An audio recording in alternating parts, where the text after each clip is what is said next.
It is Christ who bears the burden of your restoration. He's the one that makes a sacrifice. He's the one that endures the pain and the suffering. He's the one that bears the full weight of bringing you back home. He found you when you were lost. He found you when you were lonely and helpless and spiritually lifeless, and He is the one that picked you up and put you over His back and carried you home.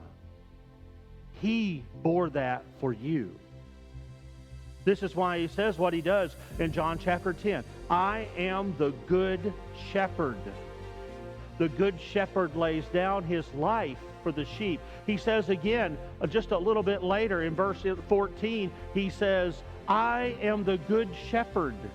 I know my own, and my own know me. Verse 15, I lay down my life for the sheep.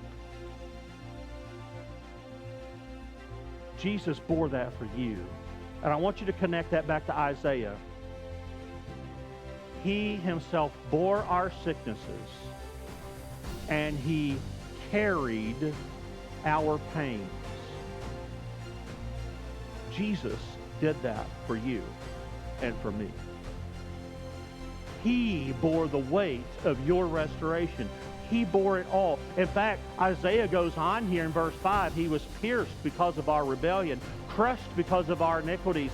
The punishment for our peace was upon Him, and we are healed by His wounds. He did it all. He bore it all, and it was all by grace, and all I can do is acknowledge my lostness and my hopelessness, and yet yield in good faith to the shepherd who will pick me up.